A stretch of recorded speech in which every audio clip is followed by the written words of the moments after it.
जय श्री कृष्णा। राधे राधे। श्री हरिदास। स्वागत है आप सभी का।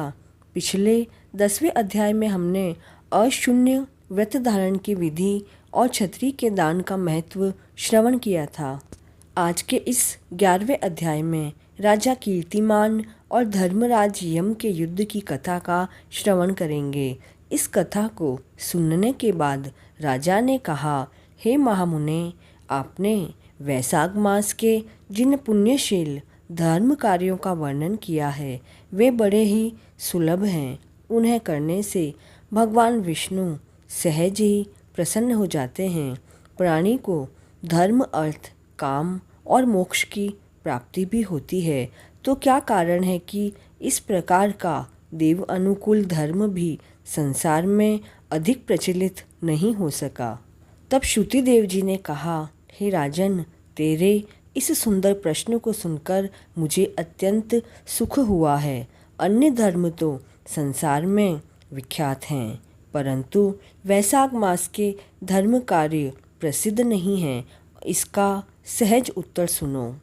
इस संसार में पुत्र, पौत्र, संतान तथा अन्य सुखों की आकांक्षा रखने वाले अनेकानेक प्राणी हैं। उनमें से अधिकांश राजसी और तामसी प्रवृत्ति वाले हैं। भगवान विष्णु को सात्विक प्रवृत्ति प्रिय है।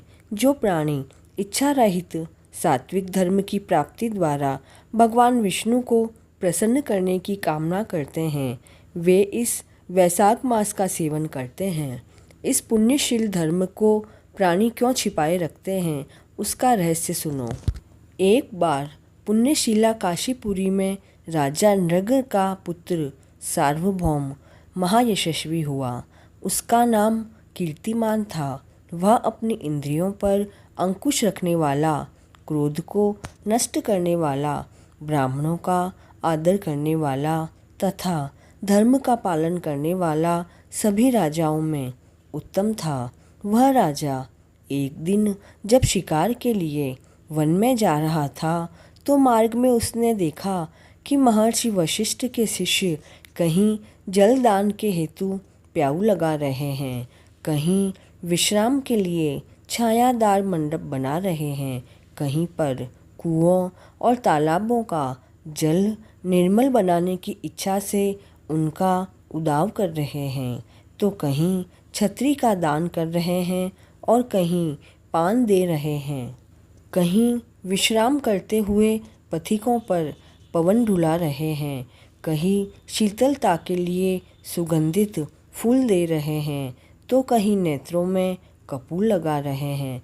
इस तरह अनेकों उपायों द्वारा लोगों की सेवा कर रहे हैं। उस शिष्य मंडली को यह सब कार्य करते हुए देखकर राजा ने उनसे पूछा, हे कुमारों, तुम लोग कौन हो और इस प्रकार के कार्य किस लिए कर रहे हो? यह सुनकर वे बोले, हे राजन, हम महर्षि वशिष्ठ के शिष्य हैं।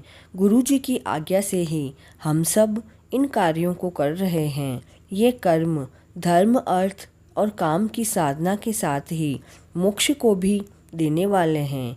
इन कार्यों से जो विशेष फल प्राप्त होता है उसके विषय में तुम जाकर गुरुदेव से पूछो। उनके ऐसे वचनों को सुनकर राजा महर्षि वशिष्ठ के आश्रम में गया। राजा को अपने आश्रम में आया हुआ देखकर वशिष्ठ मुनि ने उनका आदर किया तथा उचित आसन देकर बैठाया। तब राजा ने वशिष्ठ जी को प्रणाम करके अत्यंत विनय से कहा, हे महामुने, मैंने मार्ग में आपके शिष्यों को उत्तम कार्यों में लगा देखा है। उन शुभ कार्यों को देखने से मन में प्रसन्नता होती है।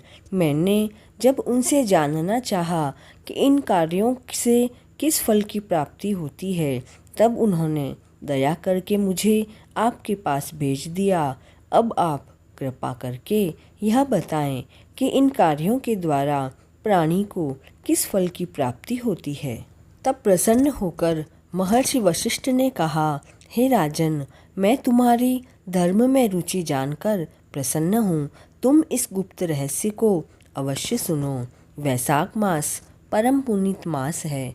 इसका सेवन करने से भगवान विष्णु बहुत प्रसन्न होते हैं। जो प्राणी धर्म में प्रीति रखते हो उन्हें इस धर्मशील मास का सेवन जरूर करना चाहिए। वैशाख मास का सेवन करने वाले प्राणी को प्रातः ब्रह्म मुहूर्त में शैया त्याग देनी चाहिए तथा स्नान करके शरीर को शुद्ध करना चाहिए। फिर प्रसन्नचित्त होकर भगवान विष्णु की प्रसन्नता हेतु उनका विधिवत पूजन करना चाहिए। प्राणी को अपनी सामर्थ्य के अनुसार दान करना चाहिए तथा ब्राह्मणों की सेवा भी करनी चाहिए।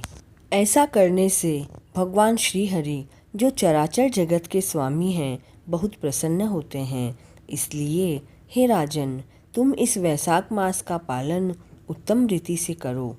मुनि के इन वचनों को सुनकर तथा धर्म के उस श्रेष्ठ मर्म को जानकर राजा मन ही मन अत्यंत प्रसन्न होकर अपने घर लौट आया।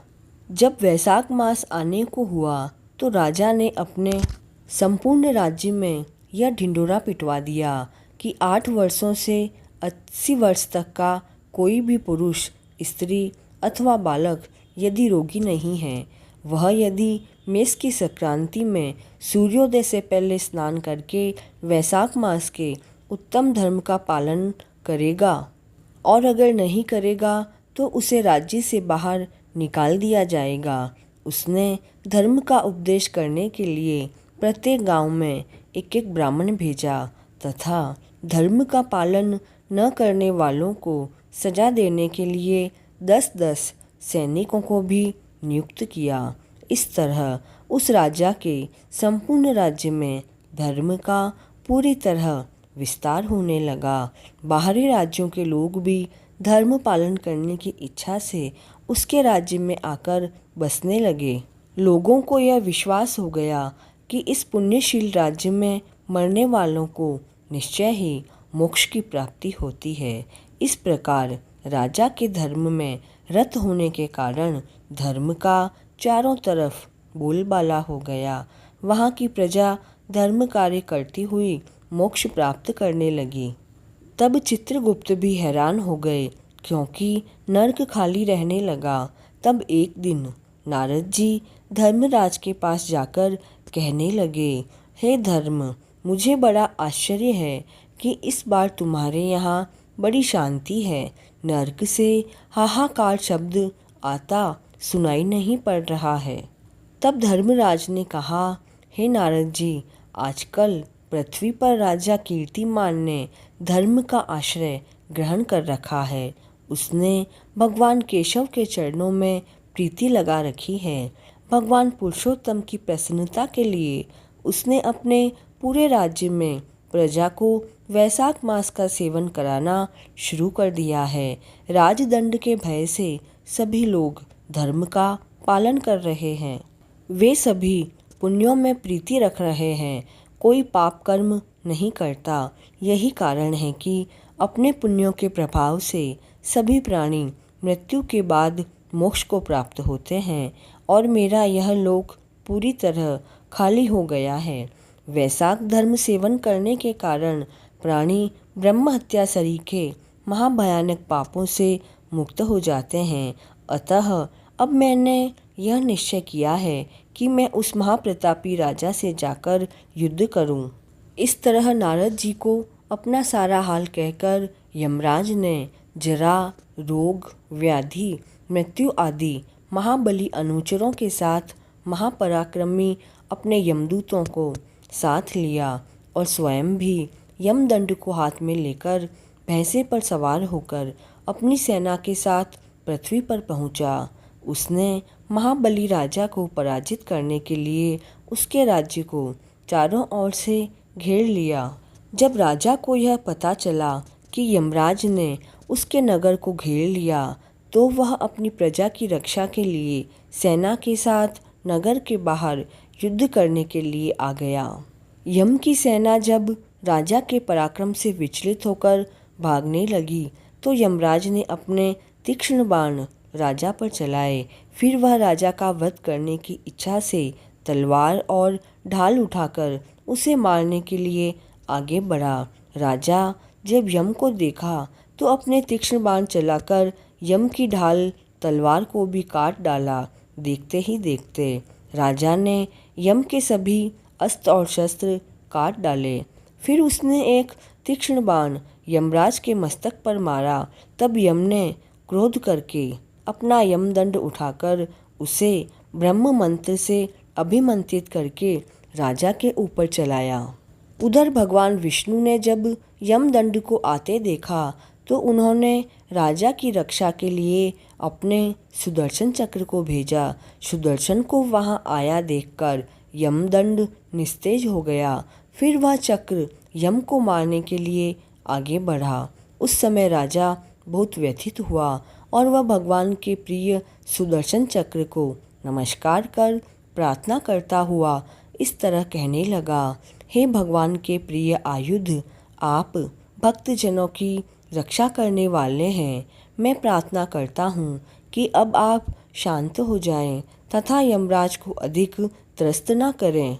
इस प्रार्थना को सुनकर सुदर्शन चक्र विष्णु लोक वापस चला गया। तब यमराज उदास होकर भगवान ब्रह्मा के पास पहुँचे, जहाँ लोकपाल, दिक्पाल आदि बैठे हुए उपासना कर रहे थे।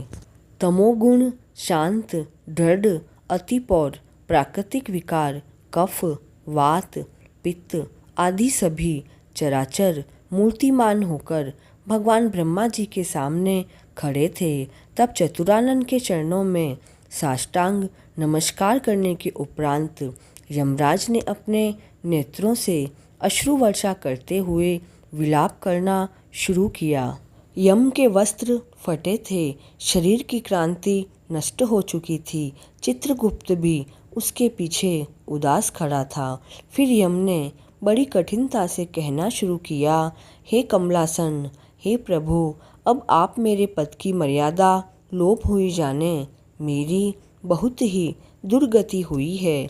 मेरे वस्त्र आदि छीने जा चुके हैं। आपके रहते हुए मैं महान दुर्गति को प्राप्त हुआ हूँ। यमराज की बातों को सुनकर सभी सभासद विह्वल हो गए।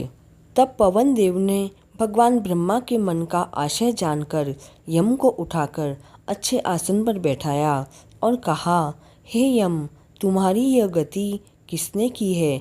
तुम सबके पिता कुशकेतु के सन्मुख अपने मन का सारा हाल कहो, तुम्हारा क्लेश जरूर दूर होगा।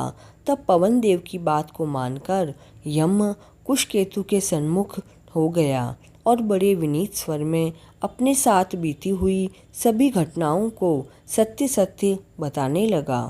वैशाख मास मातम्य का 11वां अध्याय पूर्ण हुआ।